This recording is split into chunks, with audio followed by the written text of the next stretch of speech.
大家好，今日呢，我會帶大家參觀我嘅屋企，我會慢慢解釋我哋沿途見到嘅嘢，然之後你可以慢慢聽，跟我學廣東話。開始啦！好，首先呢，呢一個係我小朋友嘅玩具房，大家可以見到好多嘅玩具，牆上面有好多嘅畫，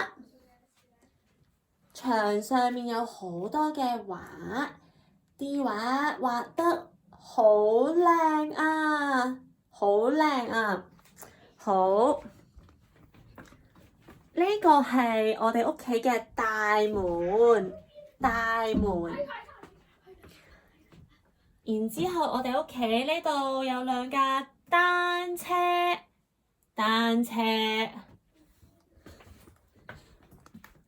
我哋屋企有一隻貓，佢叫 Millie 你好。OK， 而家呢，我哋入到嚟客廳，呢個呢，叫客廳呢，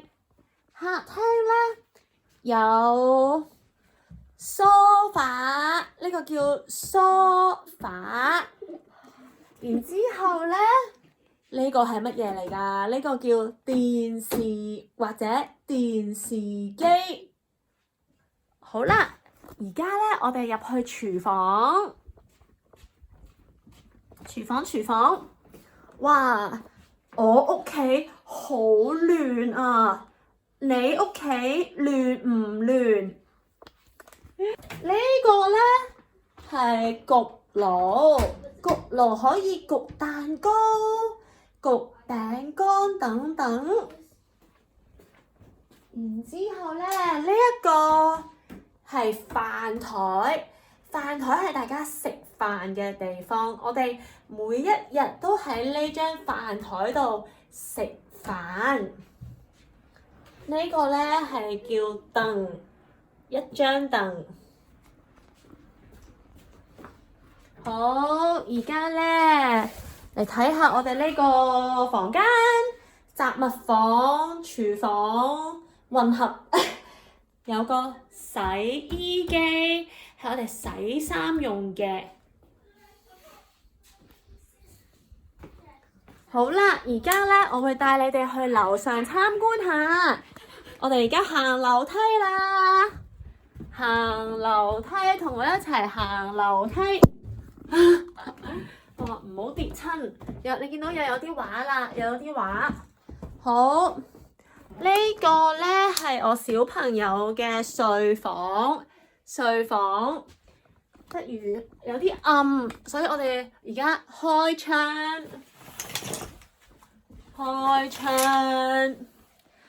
呢一個呢係床，呢個呢係床，係我哋瞓覺嘅地方，叫床。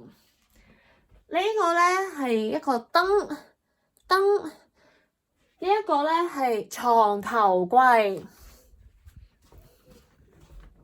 好啦，而家呢，去廁所睇下先。呢一個呢係我哋嘅洗手間，亦都可以叫做廁所。咁呢一個係廁所啦，呢一個呢係浴缸係沖涼嘅地方。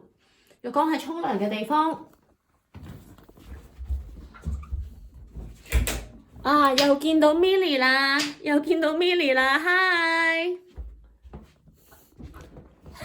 呢個係我囡間房，又係見到有張床，又係好亂，好多雜物。